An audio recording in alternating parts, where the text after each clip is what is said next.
The best tag team finisher of the Attitude Era and also what we are in right now, 3D can be pretty cool. Like dogs, they're 3D. Pretty neat stuff there. The NES was also a very neat console, but not the, best fit for 3D considering the restraints of the time. But there were a few NES games that travelled into the third dimension one way or another, and I'm going to talk about them. Have I gone mad? Nah, I'm over it.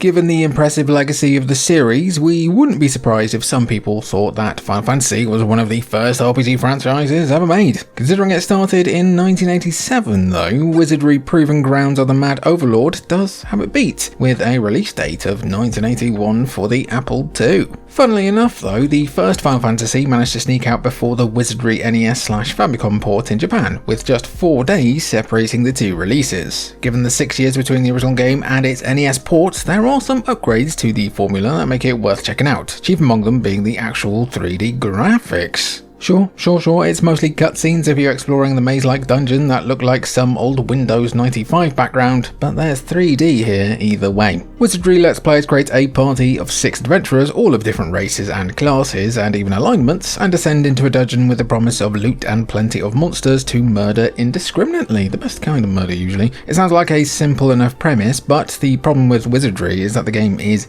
brutally hard. Alignments matter and can change throughout the game, with good characters refusing to work with evil characters, while the various traps and cursed items you can find on your travels means you always need to be on your guard. Dungeon crawlers might have evolved since Wizardry, but it's clear the foundation was already rock solid.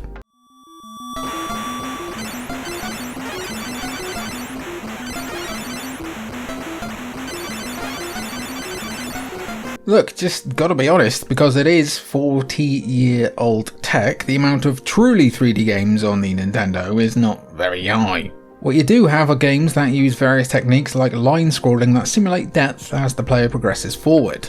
Obviously, there are some exceptions to the rule, but there are plenty of 3D games on the NES that resemble games like Space Harrier. In fact, if you looked at the gameplay of the 3D battles of World Runner, or just 3D World Runner in the US, you'd be forgiven for thinking that this is just a straight-up Space Harrier sequel or spin-off. It's not, considering World Runner's a Square game instead of Sega, but it sure looks that way. However, by another definition of 3D, World Runner is worthy of note. World Runner is a forward-scrolling rail shooter with players moving horizontally across the screen as enemies move from the background to the foreground. Simple, effective, timeless gameplay formula there, but it's not exactly proper 3D though. But that doesn't mean the 3D battles of World Runner didn't come with some kind of 3D specific mode. Get ready for a lot of anaglyph 3D mentions, folks, and put your 3D glasses on right now, and also don't put the L in the wrong place in anaglyph. World Runner included a 3D mode that could be triggered by pressing select, which would enable the anaglyph 3D function, with the red and cyan filters. North American copies would come with 3D glasses, allowing players to experience 3D in their own home all the way back in 1987. Not exactly an elite experience, but a good attempt.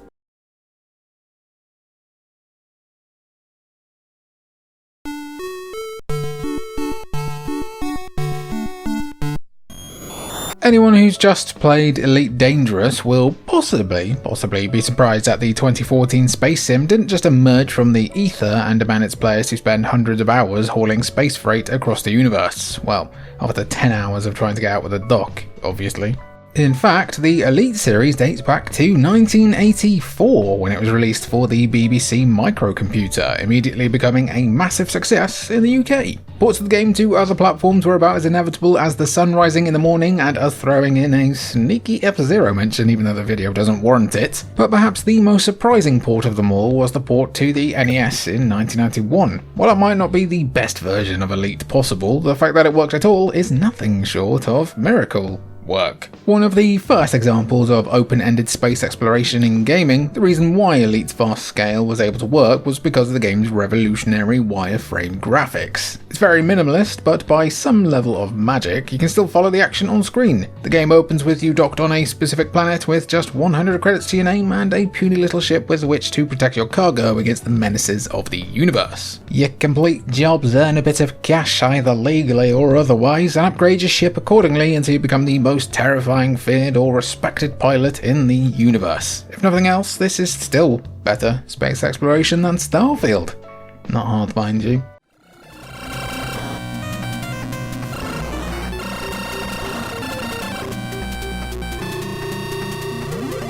The 3D battles of World Runner wasn't the only time that Square tried to steal Sega's lunch by almost copying a game outright. 1987's Rad Racer was about as similar as it could be to Outrun from a year before without infringing copyright. There's even a Ferrari in Rad Racer, which just adds to the similarities, though at least Rad Racer tried to distinguish itself by letting players race in a knockoff Formula 1 gear. Also, like Outrun, the game sees players racing across a range of locations, though Rad Racer has locations based on real-life locations, and you can't choose between the easy and hard route at the end of each section. Still, you are competing against the clock, and each checkpoint resets your timer. What's more interesting about Rad Racer is that the game shared much of its development time with the previously mentioned World Runner, including the Apple II developer Nasir Jebeli, who helped to pioneer World Runner's 3D features. Nasir then applied that knowledge with Rad Racer, Square's other game that allowed players to hit the select button, stick on their provided 3D glasses, and step into the world of tomorrow, today. Or, if you were in Japan in the late 1980s, you could also use the Famicom 3D system, which was a massive headset that aimed to provide a more immersive version of 3D than what a cardboard frame and a pair of red and blue light filters could provide. Spoiler alert, the thing that looked like a VR headset flopped.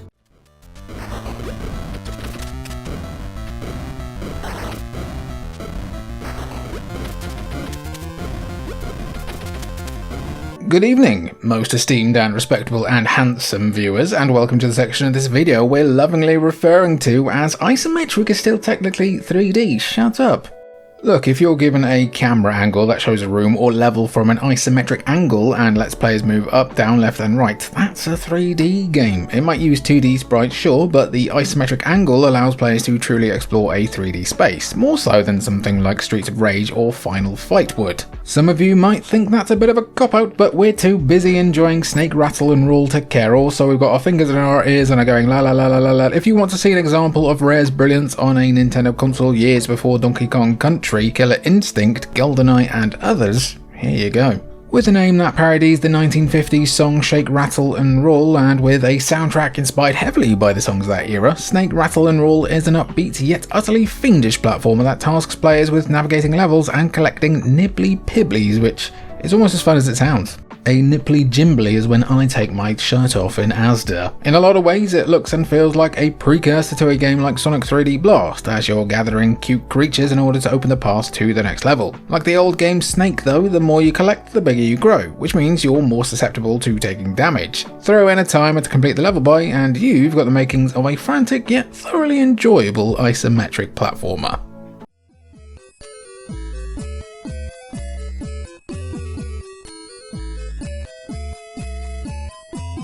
The other entry in this isometric double bill, Solstice, The Quest for the Staff of Denmos, is about as ambitious as a puzzle game could get for the NES. The game sees Morbius, not the living vampire guy, kidnap the princess of Arcadia, leading to the wizard Shadax heading to Morbius' stronghold, the fortress of Castle Rock, to find the 6 pieces of the ancient Staff of Denmos that's said to hold the power to stop Morbius. Again, no relation to Marvel's Morbius, but given how Jared Leto was acting on the set of Suicide Squad, kidnapping a member of a royal family and sacrificing her to try and become the evil Baron of Darkness seems right in his wheelhouse.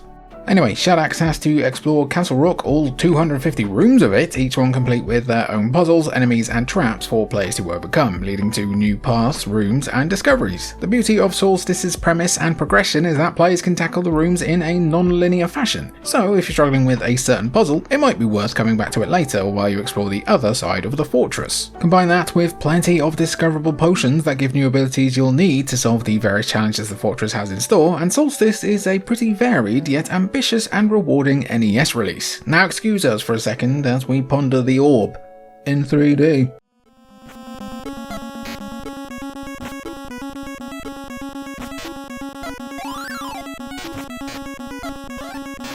As the name, Orb 3D, released in 1990 for the NES, is about as weird, vague and stupid as you could possibly get. Compare that, however, to the game's original name, which was Beyond the Black Hole, from when it was released a year earlier for the Commodore 64, the 128, and MS-DOS. You can't help thinking that NES users were shortchanged a little bit when it comes to the name, but that doesn't mean that Orb 3D was a diminished game experience. It's just that trying to explain how Orb 3D actually plays is a bit of a Herculean task. Imagine, right, you're playing some kind of mix of one-player Pong, noughts and crosses / tic-tac-toe, and Breakout, and maybe you're nearly there? Or in the ballpark. Players control 2 rebound paddles on either side of the screen that represent an orb in orbit, with the player needing to dive from orbit into the objects on screen as it passes over them, removing them from the board. The issues arise when there's only a limited amount of fuel and the game quickly starts throwing puzzles at you that require specific solutions, like clearing out 10 pins in 2 moves, otherwise all the pins reset.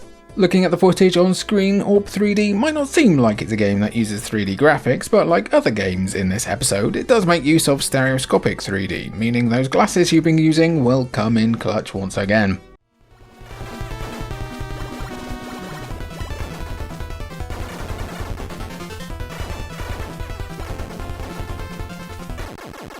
Star Fox might be the game that most people think of when it comes to 3D on-rail shooters, but that game only launched on the Super Nintendo in 1993. It's hardly the pioneer of the genre, especially when a game like Falcion launched exclusively on the Famicom in Japan back in 1987. Anyone who's ever played Star Fox should see the similarities immediately, as enemies approach from the background and you've got to blast them out of the sky. Well, out of the space? Not sure. It's a formula practically as old as gaming itself, where you shoot everything on the screen and dodge all the projectiles until you win, and if you want one of the most underrated shoot-em-ups on the NES, give Falcion a whirl.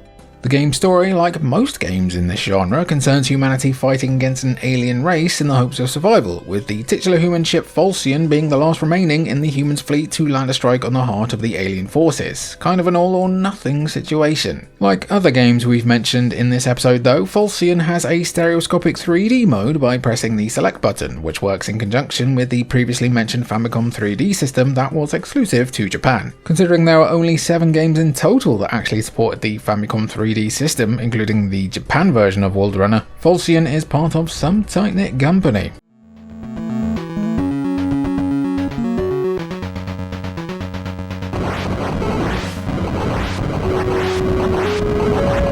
Apparently, the best way to make games 3D back in the early days of console gaming was just to make everything set in space. Pretty easy to render the graphics needed for the additional dimension when most of the background is going to be the cold black expanse of space. It's the solution that developers Imagineering came up with when creating their space sim / shoot-em-up hybrid Destination Earthstar, although it also has a pretty wild plot. Essentially, you play as a descendant of humans who were abducted by aliens for slave labour but earned their freedom, and are now trying to follow the star charts to find a way back to Earth once and for all.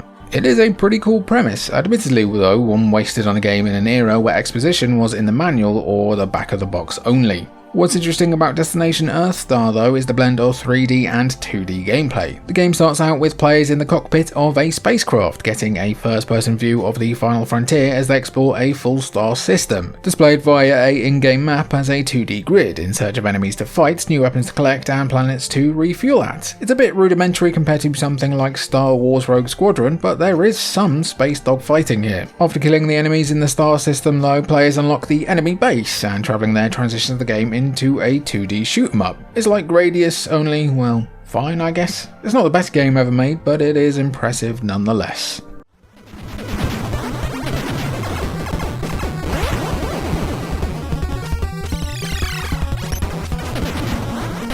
One of the earliest attempts that the shoot-em-up genre took to emulate the 3D experience in gaming was with a phenomenon known as tube shooters. The formula was pretty simple, with players controlling a ship that exists on the perimeter of the tube, with enemies and obstacles coming down the tube at a steadily escalating pace. It's a type of shooter most popularised by a game like Tempest, and while they're not technically proper 3D, they do use depth in a similar way to Space Harrier and the others, only they predate those games by a few years. Tempest didn't make it to the NES, mostly because it was an Atari exclusive, but one game that did, which follows a similar structure, is Konami's own Gyruss. Not a pretty good rock band, Gyruss was actually originally released in arcades back in 1983, before being remade for both the Famicom and the NES. Functionally, the gameplay is the same, with various enemies and hazards for players to shoot and avoid as you circle the perimeter of this invisible tube. Still, what separates Gyruss, the Nintendo version, from Gyruss, the arcade version, is the sheer amount of additional content that was crammed in there.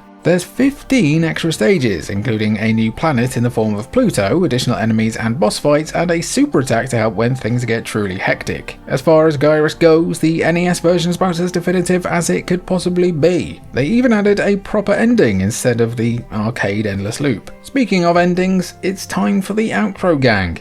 Question mark?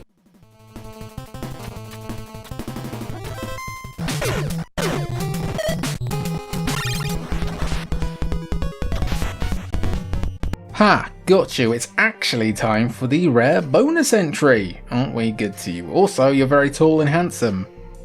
Subscribe. Ordinarily, when we're selecting things to talk about in these videos, we focus only on retro things instead of something modern. Occasionally, we'll mention a cheeky homebrew, but it's mostly old stuff. Still, there is an emulator designed for NES games that converts them to 3D, and it is pretty cool. It's called 3DSen, and while you do have to pay for it, it automatically converts 2D games into 3D voxel graphics, kind of like a diorama. Naturally, you have to provide your own ROMs, and you can find those yourself, matey, but if you're looking for a new way to experience classic games, 3DSen is definitely something you should check out. It's a bit of a gimmick, sure, but the existence of something like 3DSen doesn't erase the authentic experience either. Now, it's outro gang time.